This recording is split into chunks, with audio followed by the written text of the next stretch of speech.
N'Sabur, aka Apocalypse, is one of the first ever mutants. He was born in ancient Egypt, but was abandoned at birth by his mother due to his grey skin and blue facial lines. He was found by a nomadic group known as the Sandstormers, and their leader, Baal, raised him as his own. But soon the other Sandstormers grew to hate N'Sabur because of his strength and his intelligence. Baal, on the other hand, believed that N'Sabur would grow up to be a conqueror and defeat the pharaoh Rama-Tut, aka Kang the Conqueror. N'Sabur took this to heart and championed the idea of survival of the fittest, with the weak being destroyed without mercy. After N'Sabur's powers activated, he fought Rama-Tut, who escaped into the future. Rama-Tut's servants tried to bow to N'Sabur, but he called them weak and disgusting people and left them. Years later, N'Sabur's idea of survival of the fittest was reinforced by the Celestials. They recruited him to ensure that evolution took its natural course and kitted him out with even more armor and powers to ensure this happened.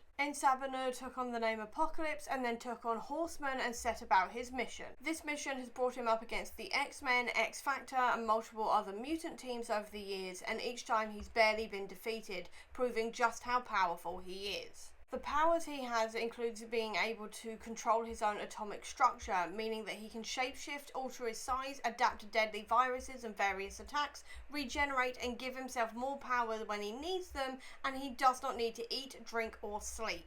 He also has super strength, speed and agility. He is also telepathic and telekinetic and can control most types of technology. He can also transfer his consciousness into other bodies to extend his lifespan. Then as for his horsemen, there have been multiple incarnations over the years. The first one included Plague as Pestilence, Abraham Kieros as War, Autumn Rolfson as Famine, and Warren Worthington III, aka Angel, as Death. The second incarnation had Wolverine as Death, Deathbird as War, Caliban as Pestilence, and Rory Campbell as Famine. The third incarnation had Gazer as War, Sunfire as Famine, Polaris as Pestilence, and Gambit as Death. The best storylines for Apocalypse include X-Factor by Louise Simonson for his first ever appearances, Executioner's Song by Scott Lobdell for the first Horseman, as well as his connection to Cable and a whole load of other things. If you enjoyed Executioner's Song, you can then continue on with The Adventures of Cyclops and Phoenix, also by Scott Lobdell, to continue on the Cable storyline. You can also read Rise of Apocalypse by Peter Milligan, Terry Kavanagh and James Felder if you want Apocalypse's backstory in ancient Egypt. And finally, you cannot go wrong with reading The Age of Apocalypse by Scott Lobdell, Fabian Nicieza,